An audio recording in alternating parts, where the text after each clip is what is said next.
आज मैं आपके साथ कुछ बातें शेयर करना चाहता हूँ। तकरीबन मैं जब सिंटा में गया था तो उस वक़्त मैंने बहुत सारी तस्वीरें वहाँ पे देखी, दिग्गजों की, महादिग्गजों की। तो उनमें से एक जो तस्वीर थी वो अ, हमारे अलवेला वाले भगवान दादा, जिसे सब भगवान दादा कहते हैं, भगवान जी की थी। तो फिर मैं मेरे बचपन में चला गया जब हम ब्लैक एंड वाइट टीवी पे भगवान दादा को देखा करते थे। और उनकी फ़िल्में मुझे याद है, मैंने उन्हें कुछ फ़िल्मों में देखा था, पर थिएटर में जाके इतना इतना मुझे याद नहीं आ रहा है। पर हाँ, रास्ते पर जब वो गणपति का पंडाल लगा करता था तो वहाँ पे फ़िल्में होती थी। कुछ ब्लैक एंड वाइट थी, कुछ कलर थी। तो थे इतने से, पर बॉडी बहुत ही, यानी पहलवानी बॉडी थी उनकी। और मेरे जो भाई हैं उन्होंने कहा मुझसे, मैं born and brought up in Dadar हूँ, तो उन्होंने मुझसे कहा कि वो यहीं पे रहते थे दादर में। अभी पिछली बार जब मैं गया था उन्होंने मुझे बताया। अब हर एक किसी का अंत थोड़ा कठिन होता है, तो उनका भी शायद बुढ़ापे की वजह से बेड रिटन थे और फिर वो गुज़र गए। अच्छे कलाकार थे, कॉमेडी अच्छी किया करते थे। और कई मर्तबा मुझे याद है वो आते थे और कुछ कह के चले जाते थे और हंसा के चले जाते थे। और आप लोगों को मैं क्या समझाऊँ, आप लोगों को पता ही है कि उनकी एक बहुत ही बेहतरीन फ़िल्म थी जो उन्होंने बनाई थी, जिसका नाम है अलबेला।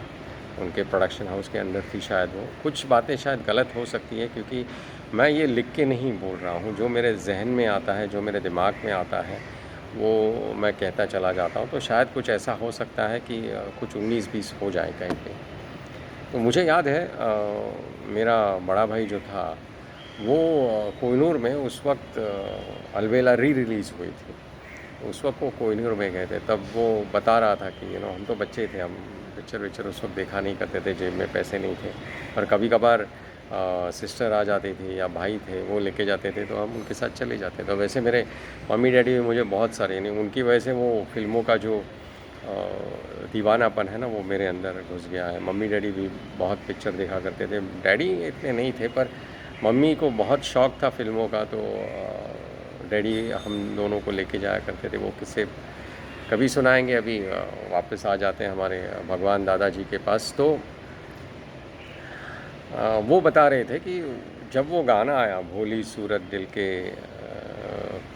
खोटे नाम बड़े और दर्शन नाम बड़े और दर्शन खोटे, दर्शन छोटे, ऐसा वो गाना है।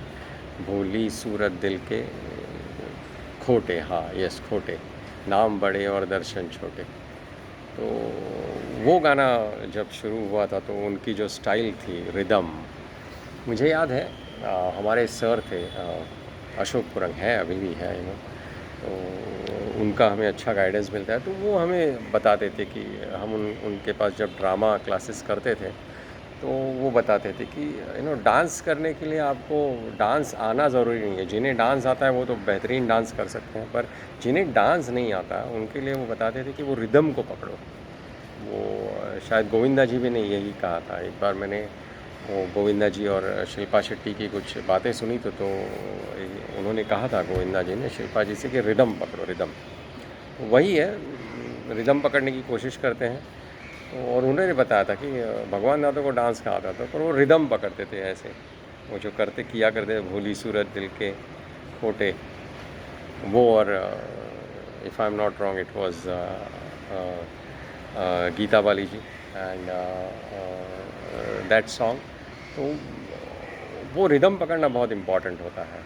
और मुझे भी डांस नहीं आता था, और मैं अभी भी डांस नहीं कर रहा, मैं सिर्फ रिदम पकड़ता हूँ। रिदम के हिसाब से जो मुझे ठीक लगे वो मैं करता हूँ। पर कुछ लोगों को अच्छा लगता है, कुछ लोगों को ठीक नहीं लगता, तो वही होता है। और वो बताया करता था मेरा भाई कि वो बता रहा था, तो मैं सुन रहा था कि जब वो गाना आया तो लोगों ने, वो उस वक्त पहले जो था ना, पहले एक आगे स्टेज जैसा हुआ करता था, तो लोग उसके ऊपर चढ़ के नाच रहे थे, कोई पैसे फेंक रहा था, कोई क्या कर रहा था, कोई वंस मोर कर रहा था। तो ये हमारे भगवान दादा थे, उनका एक अलग अलग अंदाज़ था, अलग मिजाज था। बस सिर्फ ऐसा ही लगता है कि दादर में रह के भी मेरी उनसे कोई मुलाकात नहीं हुई। मेरा जो दूसरा भाई था उसने वो हमेशा उनकी गली से गुज़रता था। और मैं तो born and brought up in Dadar, but I used to stay in Kurla at that time. तो चलिए, बढ़िया है। अब कभी हमें भी मौका मिला तो हाँ, भगवान दादा पे एक फ़िल्म भी आई थी।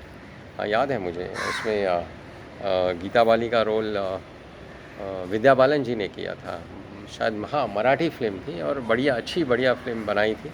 मैंने देखी नहीं, मैं झूठ नहीं बोलूँगा। और वो जो एक्टर थे वो भी अच्छे खासे एक्टर हैं जिन्होंने भगवान दादा रोल किया था। उनका नाम मुझे याद नहीं है, but it was a good effort because मेरे कुछ कलीग्स हैं इसी इंडस्ट्री के, उन्होंने वो फ़िल्म देखी थी और उन्हें वो पसंद आई और उन्होंने बोला कि it was A definitely other good different type of भगवान दादा विच दे शो एक्चुअल भगवान दादा का जो other part of the life जो होते हैं वो उन्होंने बताई थी। और it was really good. Struggle तो हर इंसान करता है, हम भी अभी स्ट्रगल कर रहे हैं। देखते हैं अभी हमारी आने वाली फ़िल्म है सेक्शन 84, उसमें छोटा सा रोल है बच्चन साहब के साथ।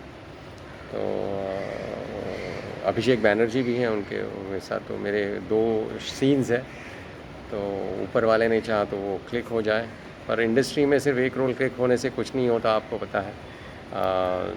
रोल्स मिलने चाहिए, लोग आपको एक्सेप्ट करनी चाहिए, फ़िल्में बॉक्स ऑफिस पे चलनी चाहिए, आजकल तो OTT पे भी चलनी चाहिए। पर मेरे हिसाब से अगर आप मुझसे पूछो ना, तो box office collection is box office collection. OTT yes, it's very good, it's a good thing, but जब आप थिएटर में जाते हो और जब आप फिल्म देखते हो, जैसे I would love to see watch the film which was any of the Bhagwan Dada's film और any film in the theatre. वो बचपन से एक आदत पड़ गई है, थिएटर में जाके फिल्में देखो, you are totally focused on it, engrossed on it, और वो फिल्म का मज़ा ही कुछ अलग रहता है। तो देखते हैं फिर उसके बाद अगर कुछ हमें भी चांस मिला तो हम भी भगवान दादा जैसे थोड़ा बहुत भगवान दादा तो ग्रेट थे, हम अपना नाम कमाने की कोशिश करेंगे। अगर ऊपर वाले ने चाहा तो कोई गॉडफादर गॉडमदर भी मिल सकता है। तो हे भगवान दादा, इतना ही कहूँगा। भगवान से ऊपर हो आप, भगवान से कहिए कि हमारे लिए भी कुछ करें। वैसे हम कोशिश तो करते हैं और अच्छी संस्थाओं के साथ जुड़े हुए हैं, सिंटा के साथ जुड़े हुए हैं, फिर ठाकरे की एक सेना है उसके साथ भी जुड़े हुए हैं, एक्टर्स एसोसिएशन है उसके साथ जुड़े हुए हैं, फिर टैलेंट ट्रैक के साथ जुड़े हुए हैं, सर के साथ जुड़े हुए हैं, अशोक कुरंग जी सर जी के साथ, जिनका हमें बहुत बड़ा योगदान मिला है। तो देखते हैं अब आगे क्या होता है, बट भगवान दादा, हैट्स ऑफ टू यू। और आपके वो ब्लैक एंड वाइट फ़ोटो को देख के सिंटा में बहुत अच्छा लगा। और कभी अगर मौका मिला तो आपके गाने पे फिल्म में डांस करें। Thank you very much guys. मुझे पता नहीं कितने लोग इसे देखेंगे, पर अगर आप देखते हैं, अगर आपको ये पसंद आता है तो आप अपने दोस्तों से कहिए, रिश्तेदारों से कहिए इसे देखें। इतना कुछ मैं वीडियोज़ यानी एम्बियंस वगैरह मैं ज़्यादा देखता नहीं, बट इससे मेरी वोकेबलरी भी अच्छी हो जाती है, बात करने की क्षमता भी अच्छी हो जाती है, तो आगे चल के वो काम में आता है। जैसे एक्टिंग एक तपस्या है। तो thank you guys for listening. और भगवान दादा, thank you very much. And now I say see you soon in some other episode of with celebs at CINTAA.